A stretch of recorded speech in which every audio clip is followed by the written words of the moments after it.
Hi, so welcome to this episode of History Hunters. I'm in Stockton, California, and if I am a little nervous, I probably have reason. I'm approaching San Joaquin and Channel Streets to show you a place where there was a historical building way back.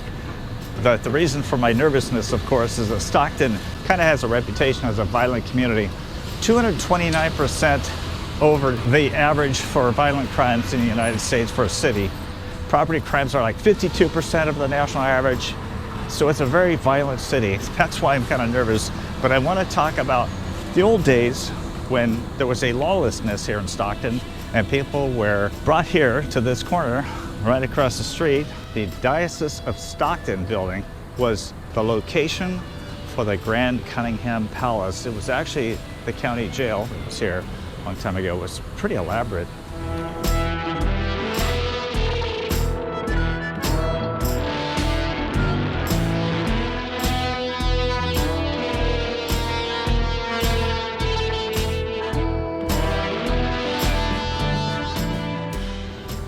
I'm at this corner here, aiming my camera at the diocese office because this was the location of one of the most beautiful jails ever to be built in the state of California. And unfortunately, it was like a lot of buildings in this town. It was tore down. It dates back to 1893 when Sheriff Thomas Cunningham, a no-nonsense sheriff, decided to build it. It held 75 inmates. Cunningham was famous because he hauled in some of the most famous criminals in California, including Black Bart, the stagecoach robber. Construction of the three-story brick building began in 1891, but wasn't completed until 1893 due to financial problems. Expensive masonry used in the construction design contributed to a final cost of $90,000. When it was finished in 1893, it was regarded as one of the finest jails in the country. It even had its own gas well, which supplied fuel for heating and cooking. The building's Richardsonian Romanesque design was popular in the 1890s, mainly in large cities in the Northeast United States. The building style was influenced by medieval architecture and is characterized by masonry towers and turrets with conical roofs, short robust columns, contrasting stone colors, and rough-faced stonework. The cells, referred to as tanks, were completely enclosed except for the windows and the doors. The jail closed in 1958 amid complaints of inhumane conditions. The lime mortar holding the bricks had begun to slowly weaken over the decades, and the structure was torn down in 1961. The county built a new jail at French Camp. This was not the first jail in Stockton, however. It's really disheartening to know that historical buildings like this, the beautiful brick building that was here, is no longer here. It's been replaced by a modern brick building. But I also wanted to talk to you about something that happened here in 1952. At that time, Pat Brown was the California Attorney General, and he was concerned about conditions of overcrowding here at the Stockton Jail. It was made for 75 inmates, and I understand that it had about 220 inmates. Brown contacted a young, enthusiastic reporter by the name of Pierre Salinger. You probably know him. He was President Kennedy's press secretary. He was also Bobby Kennedy's campaign manager, but he was working for the San Francisco Chronicle back in '52. So he had a sting operation with Mr. Salinger involved. The instructions were that Pierre was to pretend like he was a drunk.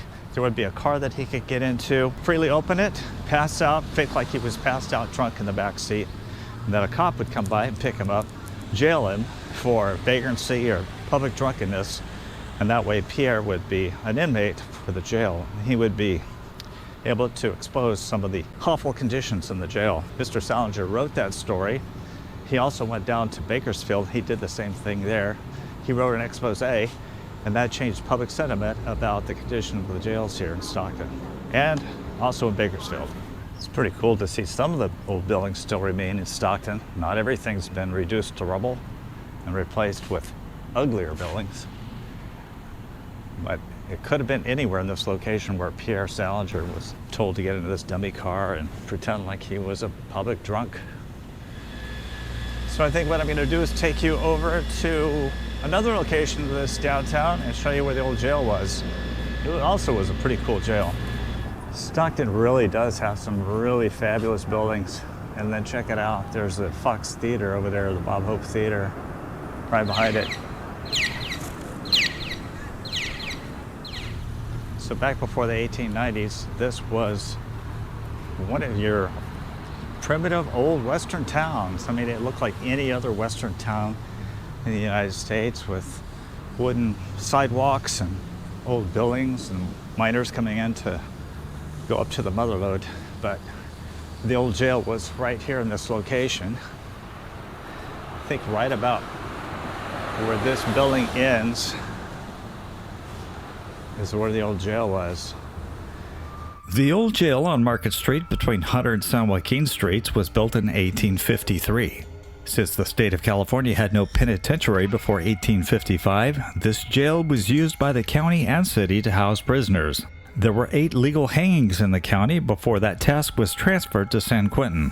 When Cunningham opened his new jail in 1893, this jail was abandoned and later razed.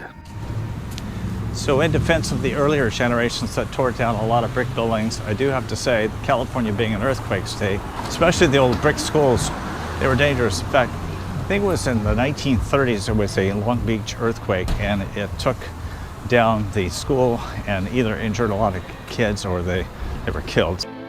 Everywhere, houses have collapsed. Their fronts with heavy stone facades and cornices crashing down into the streets. And here's a hotel where 7 girls lost their lives. Many of the rooms were cut in two when the wall of the building fell.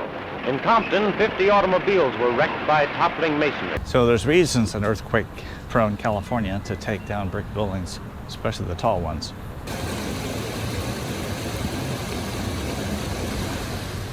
So right across from the Superior Court is a pretty grand building.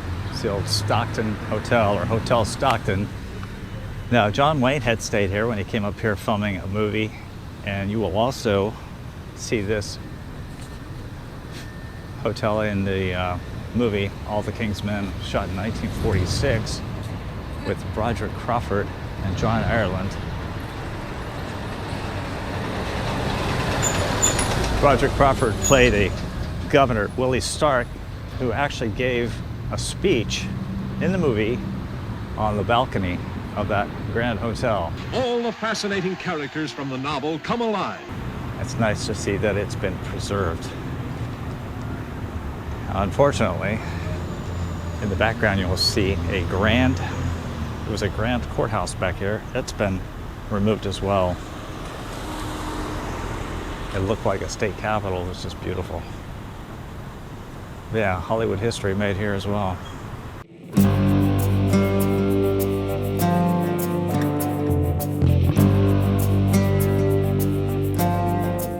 So I've come over here to the Stockton Rural Cemetery, and I'm gonna take you to the grave of Thomas Cunningham, the sheriff who built that massive jail downtown Stockton. I've been here before. In fact, I highlighted this grave. Here's the grave of Sheriff Thomas Cunningham. He was a native of Ireland. He was born on my birthday in 1838.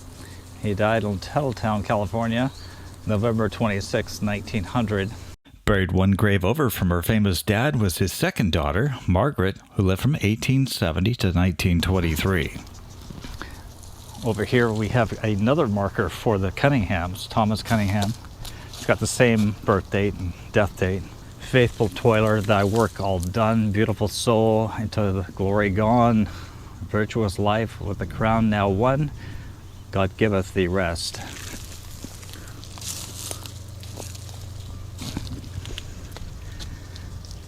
Catherine, wife of Thomas Cunningham, looked like she died 1875. She died at the age of 34. Cunningham, a parent and a friend sincere, a tender mother is buried here. Great is the loss we all sustain. We hope in Christ to meet again. Also buried nearby is daughter Lillian Cunningham Confer, but we need to stop here and talk about possible improprieties with relatives.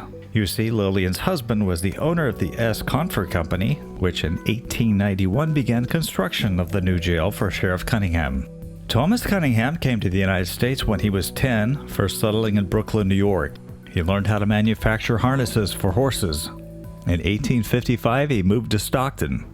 In 1857, as a business owner, he became involved in firefighting with the Eureka Company No. 2 and eventually became fire chief of Stockton. He was also a member of the Stockton City Council. He became sheriff of San Joaquin County in 1872, and it's said that his prowess as a keen law enforcement officer helped aid in the capture of Black Bart and the hunt for Tiburcio Vasquez in 1875. Cunningham retired in January 1899 after 27 years of service. In 1900, not long after he retired, the former sheriff was in the Robinson's Ferry area of Tuolumne County and had departed to catch a train in Jamestown. While traveling on what is now Highway 49, Cunningham complained of not feeling well and had trouble breathing. His condition worsened by the time the wagon reached the hotel at Tuttletown. Cunningham was helped out of the wagon, but he suffered a fatal heart attack before he could be carried inside. This photograph of Cunningham with 4 other law enforcement officers who helped capture Black Bart shows Cunningham holding a cigar, indicating that he was a smoker. It's very plausible that his many years of smoking contributed to his heart attack and his death at the age of 62. It's said that he left an estate worth $50,000, which is the equivalent of $1.7 million today. I couldn't help but notice this grave right here. I've never heard of this name before, have you? Stephen Starbuck, died 1875. Now the real mystery to me is why that marker has been displaced a little bit. Possibly an earthquake? That's a lot of weight. I don't see how that could possibly be moved. So you'll be happy to know that I made it out of Stockton alive. I knew I would, but it's still a scary place to visit again sometimes. But I want to thank you for joining us on this episode of History Hunters. We know that not all subjects that we cover are going to be something of interest to all people. We know that a lot of videos will get a lot of views and some won't get any views at all. A lot of folks may not be aware that a way that a channel grows is when YouTube recommends videos to people outside of the subscriber base. And one of the things they look at is the number of comments that people leave. If there's a lot of comments and a lot of views, then YouTube recognizes that a video is popular and they're more likely to offer it to other people. So if you could just do that, leave us a comment, a like, share this channel with your friends, we would really appreciate that. Thank you so much.